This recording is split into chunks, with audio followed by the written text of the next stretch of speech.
Revelation 18. After this I saw another angel coming down from heaven. He had great authority, and the earth was illuminated by his splendour. With a mighty voice he shouted, "Fallen, fallen is Babylon the Great. She's become a home for demons and a haunt for every evil spirit, a haunt for every unclean and detestable bird. For all the nations have drunk the maddening wine of her adulteries. The kings of the earth committed adultery with her, and the merchants of the earth grew rich from her excessive luxuries." Then I heard another voice from heaven say, "Come out of her, my people, so that you will not share in her sins, so that you will not receive any of her plagues, for her sins are piled up to heaven, and God has remembered her crimes. Give back to her as she has given.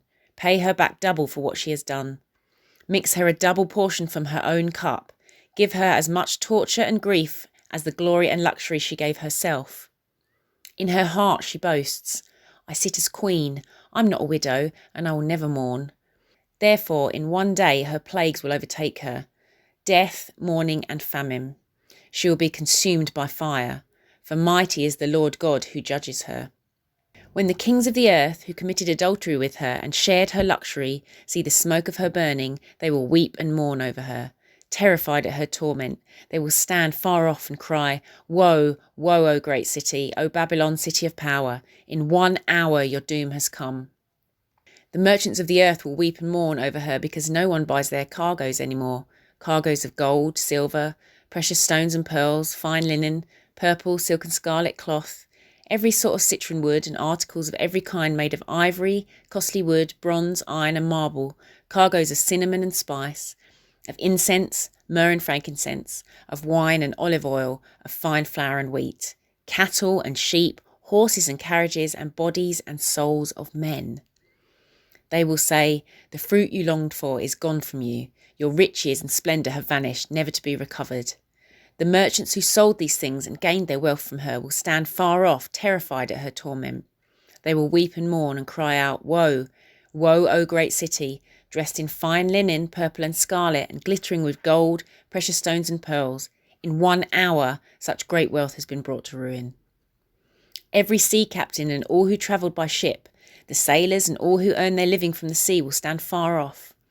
When they see the smoke of her burning, they will exclaim, 'Was there ever a city like this great city?'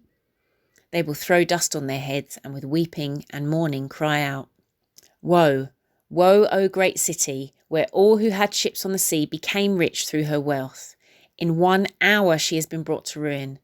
Rejoice over her, O heaven. Rejoice, saints and apostles and prophets. God has judged her for the way she has treated you.' Then a mighty angel picked up a boulder the size of a large millstone and threw it into the sea and said, 'With such violence the great city of Babylon will be thrown down, never to be found again. The music of harpists and musicians, flute players and trumpeters will never be heard in you again. No workman of any trade will ever be found in you again. The sound of a millstone will never be heard in you again. The light of a lamp will never shine in you again. The voice of bridegroom and bride will never be heard in you again. Your merchants were the world's greatest men. By your magic spell all the nations were led astray. In her was found the blood of prophets and of the saints, and of all who have been killed on the earth.'"